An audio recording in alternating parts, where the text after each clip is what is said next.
Hey, gorgeous globe. Susie here from Empowered Consciousness Australia, and thanks for joining me. Today, I'd like to speak to you about life balance and how well do you think you do it? And when was the last time you did a stock take on how you're traveling? I'm actually currently going through an exercise myself with some coaching friends of mine. And it was really interesting what came out when I asked myself the question, because quite often I don't. I just kind of mosey on down and I know what I'm doing and off I go and I enjoy what I do. So, there's really not too many problems in my world. I'm a very lucky girl.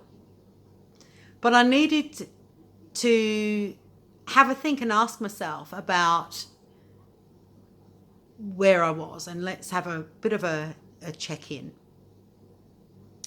A model that I use, and there's plenty of different models out there. I've seen the cartwheel from, the horse and cartwheel. So where there's kind of like 9 or 10 different spokes that people talk about. There's questionnaires that are pages long that can really deep dive into your life balance and get quite specific. What I generally will use before going right into a deep dive is I'll use Adler's tasks of life. Now, Alfred Adler was a trained GP that went into social psychology, and he was the one that came up with this model. And the analogy I use when we talk about life balance is I use a car. A car has 4 wheels. The tasks of life have 4 quadrants. So to me, it makes sense.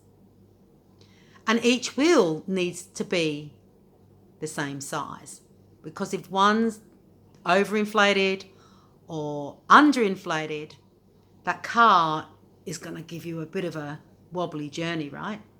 It's exactly the same with life balance. So the balance that we talk about, there are 2 quadrants that are based on internal and 2 that are external, because we have both in our worlds. So I'll take you through them very quickly. The first one is useful occupation, and it doesn't matter what role you have in this world, as long as it's fulfilling, that's a useful occupation. And that goes from the CEOs and the CEOs and board members to the chimney sweeps and the stay-at-home mums and dads, the teachers, the counsellors, the firemen, the policemen. It doesn't matter what role you take. As long as it is fulfilling for you, that's what matters. You need to have that sense of pride in what you do, because if you have that sense of pride, you're doing something that you love doing. And if you love doing what you're doing, you will never work a day in your life. Useful occupation. The second quadrant I'm going to talk to you about is fruitful relations. And that isn't just with your nearest and dearest and your intimate partner or spouse. That also includes family and friends and associates as well. So the relationships that you have with others, how do you score on that? Do you have healthy relationships with other people? Are you able to communicate with them? Is it any relationships a 2-way street? Okay, you can't have just one person in that relationship giving. That's then not a balanced relationship at all. It's one-sided. So with your relationships, having a fruitful relationship with somebody else is where you both enjoy being with each other. You can both be natural with each other. You can just be you. You don't have to put on any facade. That's a fruitful relation. We do in this world, and unfortunately life is like that we can sometimes come across toxic people. And that's when we need to decide whether we want to move on and move away, or whether we're going to work with them. But that's personal choice, and I'm not the person to be advising anybody on that. It's up to you. It's an individual choice. The third quadrant I'm going to talk to you about is community ethos, and that's where you give altruistically to the world that you live in. You take from the world, okay? You go out and you buy things and you just take. And we take a lot from this world. The produce, the animals, they're just, just the basics. So we need to give back into the community we live in. Now, that can be voluntary work, that could be helping a neighbour, that could be helping somebody with their bags at the shopping centre. It could be anything. And it doesn't have to be monetary. It doesn't have to be local or suburb or state. We're global citizens these days with this awesome internet of ours. So, there's a lot of opportunities to be able to give back. So, and that's giving to give. It's not for praise. It's not for the pat on the back. And finally, spiritual dimension.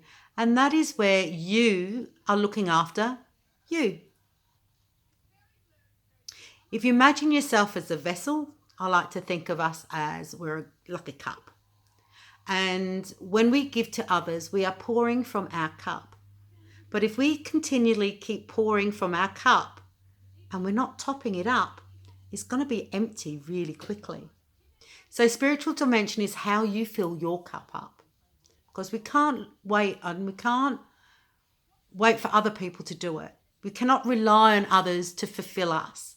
Happiness is an inside job. Okay? And spiritual dimension is all about how do you keep yourself happy. For some, they're creative. They get into artwork. They do, there's pouring's that new paint technique that people are doing. A lot of people are doing that. Drawing, it could be reading, it could be poetry, it could be walking your dogs, it could be going to the beach, it could be doing yoga. And for those morning miracle people, hey guys, doing your morning miracle routine even. There's lots of ways that you can fulfill yourself. Some people like music, singing. Okay, that's all about you looking after you so that you can give from a full cup and not an empty one. So next time life is throwing you a challenge and you're really struggling with it and you're not kind of dealing with it particularly well, maybe ask yourself, are my wheels balanced? Do I have balance in my life? Because you will generally find if you're not coping with a challenge and you're not responding well, it's because something's imbalanced or unbalanced in your life. I quite often, on a personal level, I will forget self and I will give to others and then I forget about myself. And it's not until I start getting cranky pants about things that I realise that, hold on a minute, that's not right. I'm self-aware enough to realise that, okay, I need to look at that. And I then do the task of life activity myself to find out where I've got balance and where I don't. And so then that gives me a really quick guide onto, okay, so you've forgotten about yourself. You need to go and make sure that you look after yourself. Or it could be that, Sue, look, your relationships aren't doing too well. So maybe I've been neglecting people because I've been so busy at work that I now need to focus on my friendships and my relationships with others. So it's a really quick guide, really simple and really, really effective. So I ask you again, how balanced is your life? Susie from Empowered Consciousness signing off now. And remember, be the best version of you can be. Bye for now.